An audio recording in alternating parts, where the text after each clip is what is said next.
In back segment tonight, can Warren Buffett save President Obama? That is the subject of this evening's Talking Points memo. He's trying. Old Warren is really trying to get Barack Obama reelected. Next month, Buffett will headline a fundraiser for the president here in New York City. If you have a spare $35,000, you can get a VIP ticket. But why is Mr. Buffett so emotionally invested in Mr. Obama? Warren Buffett was once a Republican, but switched parties, saying he believes the Democrats do a better job in leveling the field for those who draw an unlucky ticket in life. The Washington Post reported that quote. Buffett endorsed Barack Obama in 2008, but also raised money for Hillary Clinton during the primary campaign, hedging his bets. In 2003, Buffett agreed to advise California Governor Arnold Schwarzenegger about economic issues, and we all know how that turned out. California is on the verge of bankruptcy. Just today, Warren Buffett announced he will invest $5 billion in the Bank of America, which is having a very hard time. On paper, Buffett's investment looks to be shrewd for his company, Berkshire Hathaway. Full disclosure, I have stock in that company. So it's obvious that the billionaire Buffett is emerging as a stalwart for the Democratic Party and supports the income redistribution policies that President Obama and the left champion. However, unlike many liberals, Buffett walks the walk. He's pledged to donate most of his fortune to charity and has already given almost $12 billion away.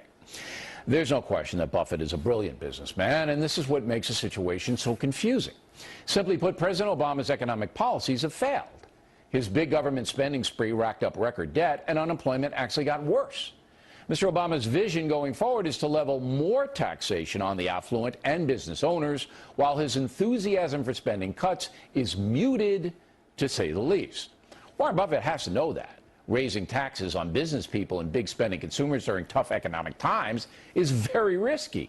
Buffett has to know it. Buffett also has to know that the majority of Americans are losing faith.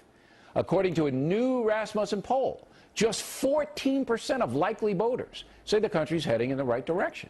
An astounding 79% believe the USA is on the wrong path, and that number has to include many Democrats. Yet even before knowing who Barack Obama's challenger will be, Buffett is putting his prestige and money behind the president. So it must be an ideological play, because it makes no business sense at all. Ideology is why this country's in trouble. You may remember that I supported the TARP payments and took major heat from the far right for doing so. But those payments stabilized financial and auto industries, and much of the money has been paid back. So in hindsight, I was correct, and I made my assessment based on problem solving, not ideology. As far as Mr. Obama's massive stimulus spending, I was skeptical, but I gave it a chance. It failed. And now Warren Buffett is telling me the Fed should spend even more money and raise taxes to boot? You're wrong, Warren. You're simply wrong. And that's the memo. Now, a reaction joining us from Washington, Laura Ingraham, author of the big new bestseller of the I Zing. Are you surprised by Buffett's posture here? Well, I can't psychoanalyze him. I mean, trying to figure out, the Oracle of Omaha on this issue is kind of difficult. But I think we have to look into the fact that, look, he just put in this huge amount of money into Bank of America, right? And if Bank of America was going to go the way that a lot of people are warning that it could go, which is into more rocky territory, Bill. I mean, we have people talking about the need for another TARP. I mean, you love TARP 1, you're going to love TARP 2, because Bank of America, folks are saying, could be laying off not people in the thousands, but in the tens of thousands. And I bet that Warren Buffett probably knows that. And I'd like to know what he said to President Obama a couple of days ago in that phone call that President Obama made to Warren Buffett to get economic advice. I don't know if he shared the information that he was thinking of investing in Bank of America, but if Bank of America started to go south fast, it might be even bigger, too big to fail, but that would be another disaster for the Obama administration. And I mean, we have to speculate, and that's all we can do, because we aren't privy to the call, and the White House made no information about that call public. But we have to speculate that that call had to do with Bank of America, and that, Warren Buffett, I looked at the deal, and the deal is good for Buffett. I mean, yeah, 6% return, a guaranteed, yeah, he's buying right? in a very low price, but it's also helping President Obama. There's no doubt about it.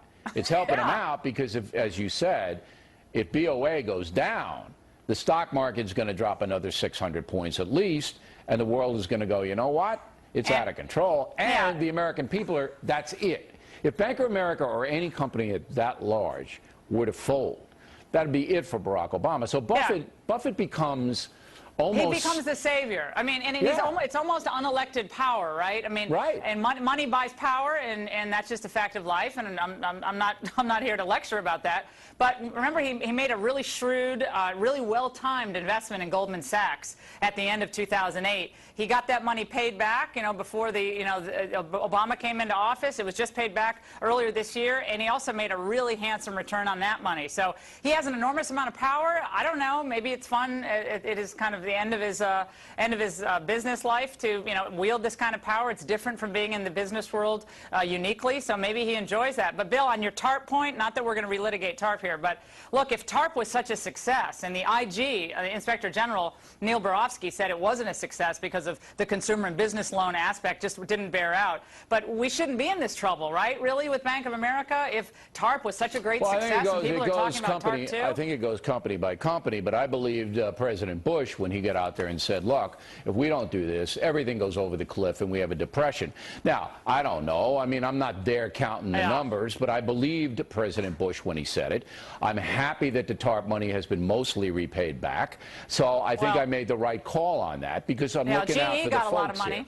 Yeah, GE got a lot of TARP money, too. They got 2 bites of the TARP apple, even though they have hundreds of billions of dollars in cash and receivables. And as we reported last night, GE is now in business with China, even though Immelt is a... Of course. I mean, isn't that a scandal? Isn't that a scandal? No, it's such an outrage when we see this stuff happening. China knows it's well positioned to move into the aviation market, and frankly, could be in a position to trounce one of our strongest and most vital manufacturing sectors in our country, which is aircraft manufacturing. So we're going to see how that plays out. But on Buffett, he's going to have this big fundraiser coming up, Bill, in the fall for the president. He's going to raise a lot more money, and the Republicans are way behind in the money game. So they might be right on the issues, but they have to raise a lot of money to compete. All right, Laura, thanks very much.